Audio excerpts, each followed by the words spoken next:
The lawyer cleared his throat, the sound unnaturally loud in the sterile, silent office.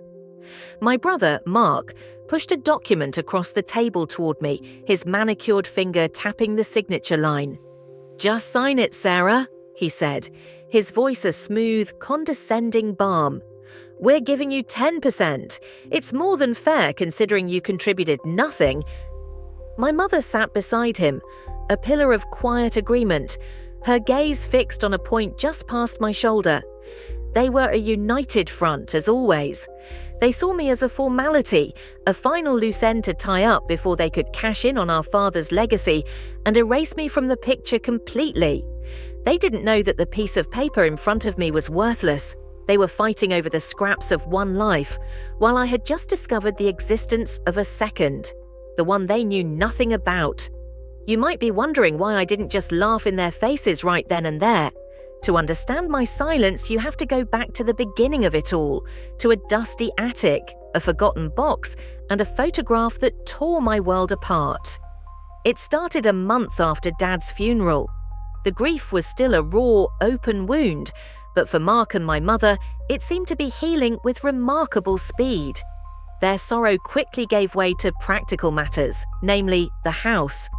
The house I grew up in, the one Dad had promised would always be a home for all of us. "We need to sell, obviously," Mark announced over a family dinner I wasn't aware was a business meeting. "The market is hot. We can't let this opportunity slip by." My mother, lost in her own world since Dad's passing, simply nodded. When I tried to object, to talk about the memories, Mark cut me off. "Memories don't pay the bills, Sarah. It's a unanimous decision, a family of 3, and my vote never counted." Naturally, the task of cleaning out 40 years of accumulated life fell to me. Mark was far too busy with his high-powered job, and Mum was suddenly too fragile to lift a dust rag. So I was the one who spent my weekends sifting through my own childhood, packing away the ghosts of a life I was beginning to realize was a complete fabrication. I was in the attic, surrounded by cobwebs and forgotten treasures, when I found it. A small, locked metal box tucked away under a pile of my father's old army blankets. It was a simple lock, one I picked easily with a hairpin. My heart pounded as I lifted the lid, not knowing what I was looking for. But it certainly wasn't what I found. Inside the box, on top of a small bundle of letters tied with a faded ribbon, was the photograph. The paper was thick and glossy, the colours slightly washed out by time. It was a picture of my father, looking younger and happier than I had ever seen him. He was standing on a beach somewhere, the sun in his hair, and his arm was wrapped tightly around a woman. She wasn't my mother. This woman was a stranger, with dark, wavy hair and a smile that seemed to light up the entire frame. On my father's other side, held securely in his arms, was a little girl. She couldn't have been more than 5 years old. She had pigtails, a missing front tooth, and my face. It wasn't a resemblance, it was my exact face, staring back at me from 3 decades ago. The same wide-set green eyes, the same small nose, the same distinct curve of the lips. I turned the photo over. My hand was shaking so badly I could barely read the small, neat script written in blue ink. "David, Anna, and our little Lily. Summer 95. My name is Sarah. My blood ran cold." I sank back on my heels, the dusty floorboards creaking under my weight. A roaring sound filled my ears. Lily! Who was Lily? Who was this woman, Anna? I fumbled with the ribbon around the letters. They were all from him to her. Love letters, filled with promises and secret plans. He wrote about buying a small house by the sea, about escaping, about starting a new life. A life that apparently included a daughter who looked identical to me. Suddenly, my own childhood felt like a poorly edited film. The scenes started flashing through my mind, but now with a strange new filter. I remembered asking my mother why there were no baby pictures of me, and she'd brushed it off, saying they were lost in a move. I remembered the way my father would sometimes stare at me with an expression I used to think was disappointment, but now I wondered if it was guilt. I remembered the constant grating feeling of being the outsider, the second choice, the one who never quite fit. Mark was my mother's son, in spirit and in blood. I was just there, the spare part, the one who had my father's eyes, a fact that always seemed to make my mother flinch. The generosity of their 10% offer suddenly felt like a calculated insult. They weren't just trying to cut me out of an inheritance, they were trying to erase a history they didn't even know existed. I stood up, my legs unsteady. The photograph felt heavy in my hand, like a stone. I tucked it and the letters securely into my bag. I walked down the attic stairs, through the silent, empty rooms of the house, and straight out the front door. I drove to my mother's new condo, my knuckles white on the steering wheel. I needed answers, and I was going to get them. My mother's condo was immaculate, a sterile oasis of beige and glass that stood in stark contrast to the chaotic, memory-filled house I'd just left. She was surprised to see me, a flicker of annoyance crossing her face before she replaced it with her usual mask of weary tolerance. "Sarah, what is it?" I was just about to settle in for the evening. She didn't invite me in, but I walked past her into the living room. My hands were steady now. The tremor of shock had been replaced by a cold, hard resolve. I didn't say a word. I simply pulled the photograph from my bag and placed it on her glass coffee table. For a split second, I saw it. A flash of pure, unadulterated panic in her eyes. Her breath hitched, but just as quickly, the mask was back in place. She picked up the photo, her expression shifting to one of mild curiosity. "Oh, I haven't seen this in years," she said, her voice a little too light. "This was your father's distant cousin, Anna. From Oregon, I think. Tragic story. She passed away not long after this was taken." "And the little girl?" I asked, my own voice flat, betraying no emotion. "Her daughter. It's a shame, I can't quite recall her name. There's a bit of a family resemblance, isn't there?" She tried for a casual smile, but it didn't reach her eyes. "Her name is Lily," I said, watching her face intently. The smile on her lips tightened. "And his name was David." "Not Dad." "David?" That's what she called him in the letters. My mother's composure finally shattered. She slammed the photo down on the table, the sound making me jump. "What letters?" "What are you talking about? Are you snooping through your dead father's things, trying to invent some kind of melodrama?" Her voice rose, becoming shrill. "Your father was a good man. How dare you try to tarnish his memory with these delusions?" "It's not a delusion if it's true," I said quietly.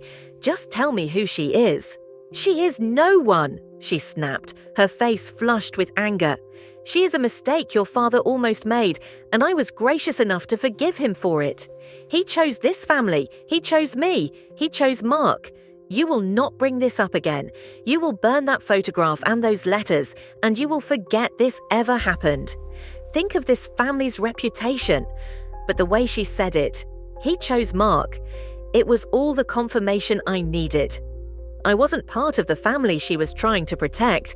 I was just a loose thread she was now desperate to snip.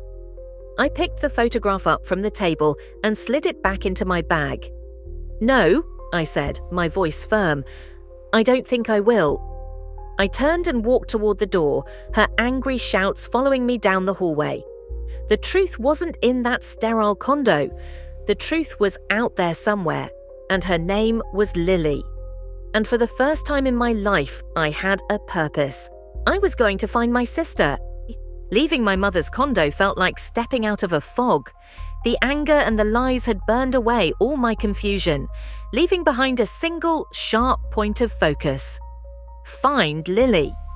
I went home and spread the letters across my dining room table. For the next 2 days, I did nothing but read. I pieced together the story of a secret love, a stolen life that ran parallel to my own. My father, David, was a different man in these pages. He was passionate, hopeful, and trapped. He wrote to Anna about saving money, about his dream of leaving his cold, loveless marriage and starting over with her and Lily. A dream he never realized, The letters were filled with details I clung to like a lifeline. He mentioned their favorite spot, a small diner called the Salty Dog in a coastal town named Port Blossom. He talked about walking with Lily on the pier, buying her cotton candy. The postmarks on the envelopes confirmed it: Port Blossom, Oregon. My mother's lie had a kernel of truth in it, a sloppy mistake that now gave me a place to start. My first searches were a frustrating dead end. Lily was too common a name. Searching for property records under my father's name yielded nothing. It felt like I was chasing a ghost. I was about to give up for the night when a new thought struck me. I stopped searching for the living and started searching for the dead. I typed Anna Port Blossom obituary into the search bar. And there it was, an entry from a local newspaper dated 1998.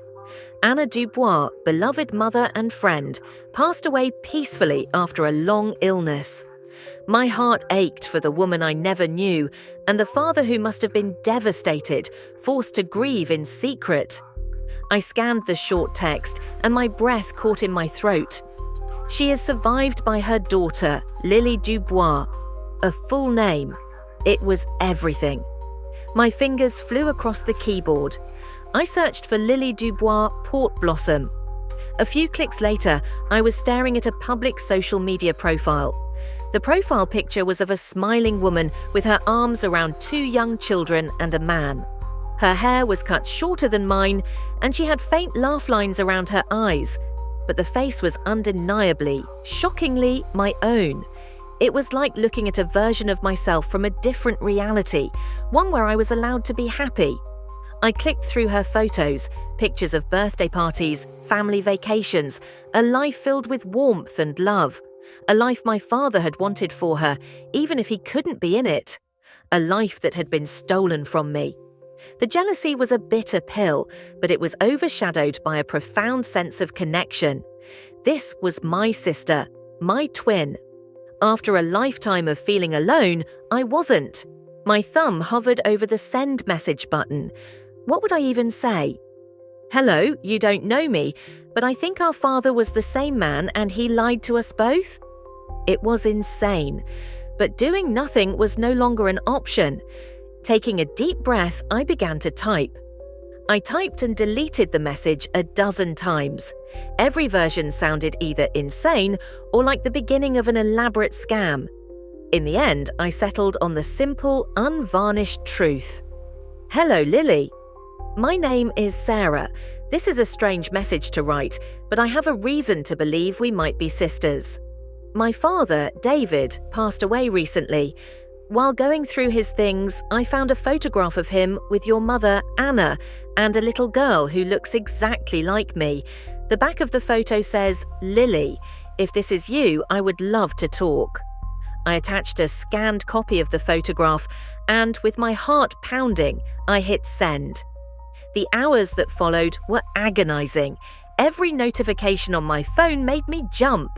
I paced my apartment, alternating between hope and a crushing fear that I'd just blown my one chance. What if she blocked me? What if she thought I was crazy? Finally, a reply notification popped up. My hands shook as I opened it.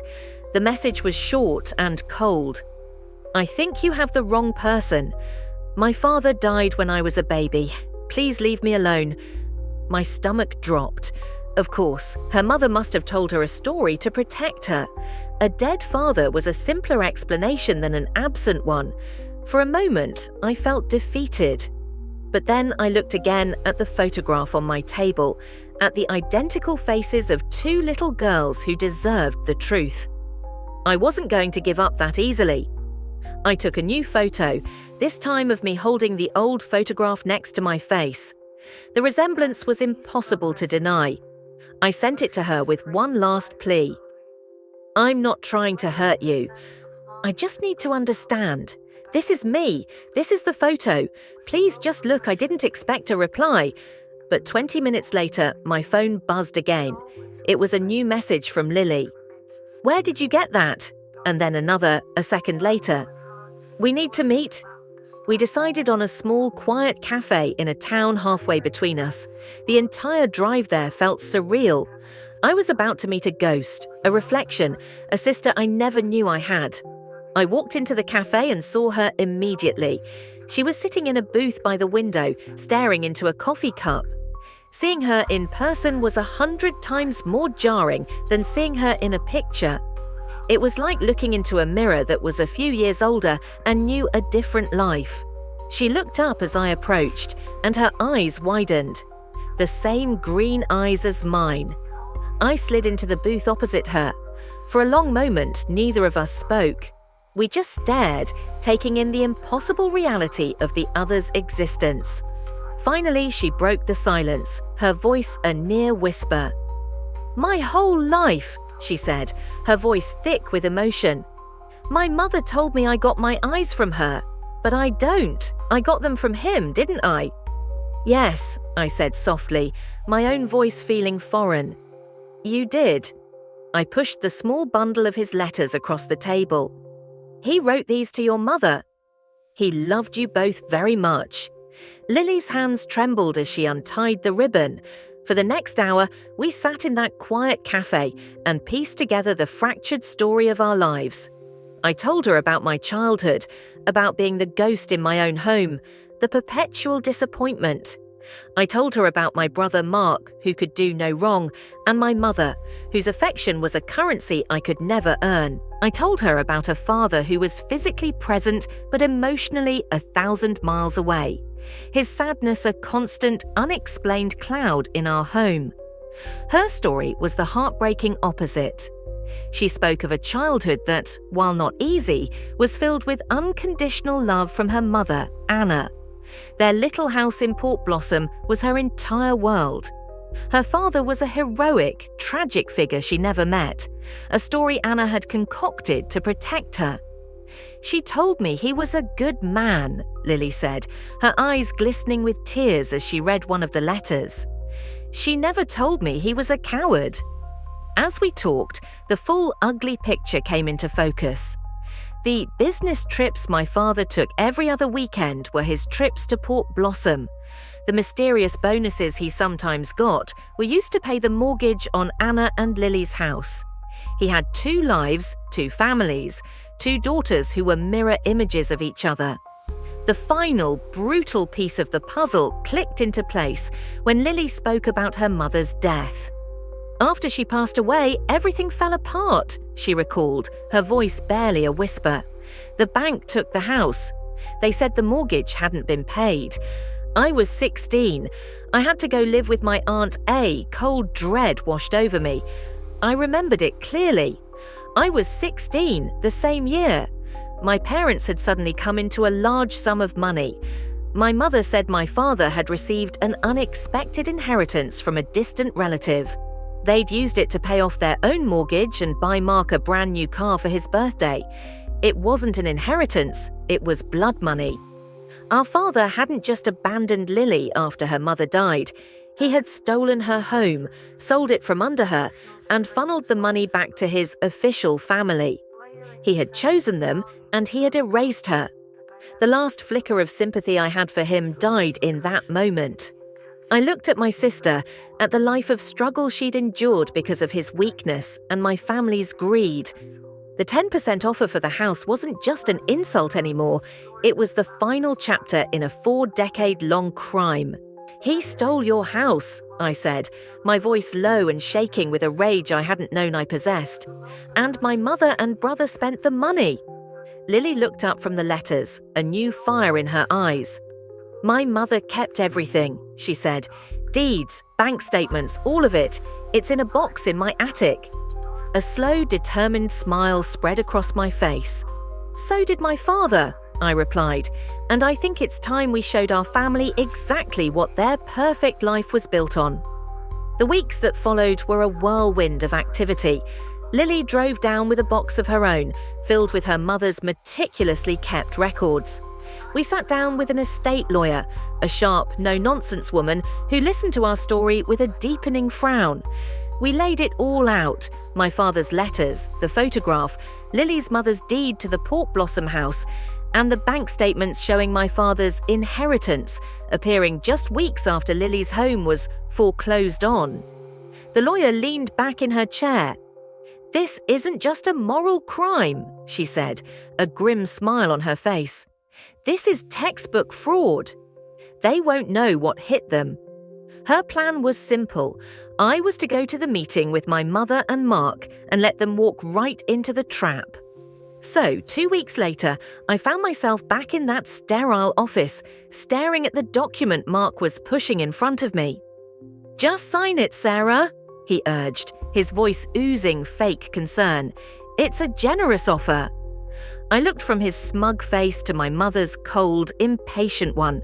I felt nothing, no anger, no sadness, just a profound, quiet calm. I gently pushed the paper back to him. "I'm afraid I can't sign this," I said evenly, because as it turns out, this house was never fully Dad's to give. A significant portion of its value was purchased with stolen money. Mark scoffed. "What are you talking about? Are you insane?" I didn't answer. Instead, I reached into my bag and placed the photograph in the center of the table. My mother gasped, her face turning ashen. Mark just looked confused. "What is this?" he demanded. "That," I said, as the conference room door opened behind me, "is my sister." Lily walked in, followed by our lawyer, who was carrying a thick, menacing-looking legal file. Mark's jaw dropped as he looked from my face to Lily's, his brain struggling to process the identical features. This is impossible," he stammered.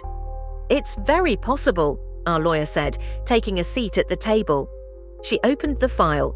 "And this is a lawsuit for the full value of the house your father, David, stole from his other daughter, Lily Dubois, in 1998, with 40 years of compound interest and punitive damages for emotional distress and fraud. The total comes to just over $3 million, essentially everything you have." My mother started to sob, a pathetic, broken sound. Mark was speechless, his face a mask of disbelief and horror. Their entire world, built on a foundation of lies and theft, had just crumbled to dust in front of them. They were ruined. Not by a distant cousin or a forgotten mistake, but by the two daughters their father had tried so desperately to keep apart. In the end, they had no choice but to settle. They lost the house, their savings, their pensions, everything. The last I heard, they were living in a small rental apartment, and Mark was working 2 jobs to stay afloat. Lily and I used the money to buy back her mother's little house in Port Blossom. Standing on the porch, looking out at the sea, I felt a sense of peace I'd never known. I had spent my life as a ghost in someone else's family, but now I wasn't a ghost anymore. I had a home, I had a sister, and for the first time I knew exactly who I was.